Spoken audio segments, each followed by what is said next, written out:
السلام علیکم دوستوں، میں امید کرتا ہوں کہ آپ سب خیریت سے ہوں گے اور میں اللہ تعالیٰ سے دعا کرتا ہوں کہ آپ سب کو اپنے حفظ و امان میں رکھے۔ دوستوں، آج میں آپ کو بہت ہی خوفناک کہانی سنانے والا ہوں۔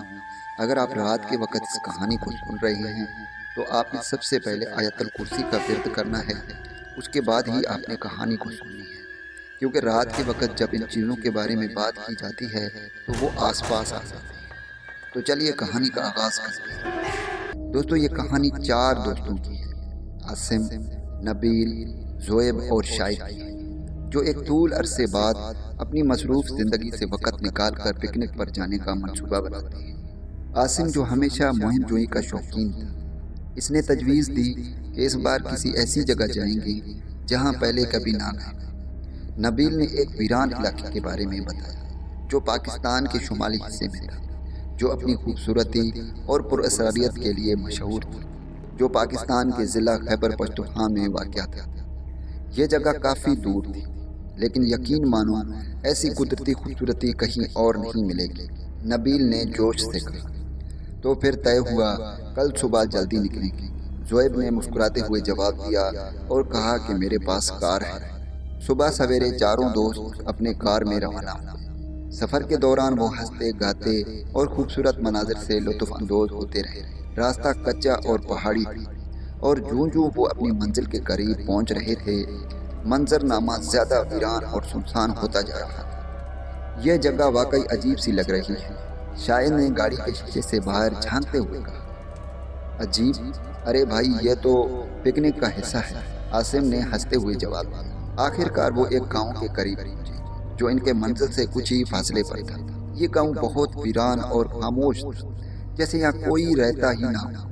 گھروں کی دیواریں ٹوٹی پھوٹی ہوئی تھی اور دروازے ہلکی ہوا سے چرچرا رہے تھے۔ یہ گاؤں دیکھ کر تو مجھے کچھ عجیب سا محسوس ہو رہا ہے، زویب نے کہا۔ بس تھوڑا اور، پھر ہم اس جگہ پہنچ جائیں گے جہاں ہم نے پکنک کرنی ہے، نبیل نے گاڑی کی رفتار بڑھاتے ہوئے کہا۔ دوپہر کو وہ ایک وسیع وادی میں پہنچے جہاں وہ کیمپ لگانے کا ارادہ رکھتے تھے۔ ارد گرد پہاڑیوں کا سلسلہ تھا اور درمیان میں ایک جھیل تھی جو دھند سے ڈھکی ہوئی تھی۔ یہ سوچ کر خوش تھے کہ یہ جگہ واقعی ان کی توقعات سے بڑھ کر خوبصورت تھی۔ یہ جگہ زبردست ہے، بالکل جیسے فلموں میں دیکھتے ہیں، عاصم نے کہا۔ انہوں نے جلدی سے اپنا کیمپ تیار کیا اور جھیل کے قریب بیٹھ کر کھانے پینے کا انتظام کرنے لگے۔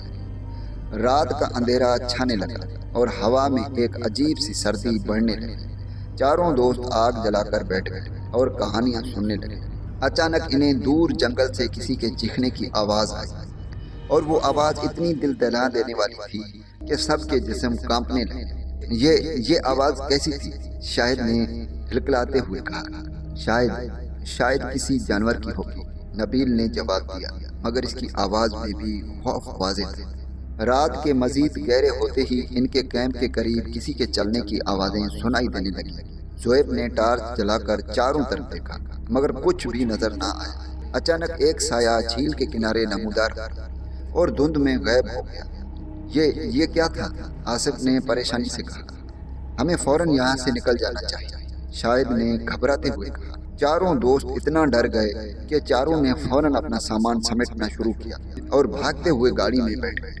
نبیل نے گاڑی اسٹارٹ کرنے کی کوشش کی، مگر گاڑی اسٹارٹ نہیں ہو رہی۔ جیسے ہی وہ گاڑی میں بیٹھے، جھیل کے کنارے سے ایک عورت کی ہلکی سی ہنسی سنائی دی۔ یہ آواز کہاں سے آ رہی ہے؟ زویب نے کپکپاتے ہوئے کہا۔ اچانک وہ عورت دھند میں سے نمودار ہوئی۔ اس کے بال بکھرے ہوئے تھے اور اس کی آنکھیں اندھیرے میں سرخ چمک رہی تھیں۔ وہ آہستہ آہستہ گاڑی کے قریب آ رہی تھی۔ یہ کوئی انسان نہیں ہے، عاصم نے چیختے ہوئے کہا۔ عورت کی موجودگی نے ان کے اعصاب کو مفلوج کر دیا۔ وہ گاڑی کے شیشے سے انہیں دیکھ رہی تھی اور پھر ایک عجیب بلند آواز میں ہنسنے لگی۔ یہ ہنسی اتنی خوفناک تھی کہ گاڑی کے اندر بیٹھے سب کے جسم کانپنے لگے۔ نبیل نے دوبارہ گاڑی اسٹارٹ کرنے کی کوشش کی، لیکن انجن کی آواز بھی خاموش ہو چکی تھی۔ یہ سب کچھ ہماری غلطی ہے، ہمیں یہاں نہیں آنا چاہیے تھا، شاہد نے زور سے روتے ہوئے کہا۔ اس کی آنکھوں میں خوف جھلک رہا تھا۔ عورت نے گاڑی کے دروازے پر ہاتھ رکھا اور زور سے کھینچنے کی کوشش کی۔ دروازہ توڑنے کی خوفناک آواز گاڑی کے اندر گونجنے لگی۔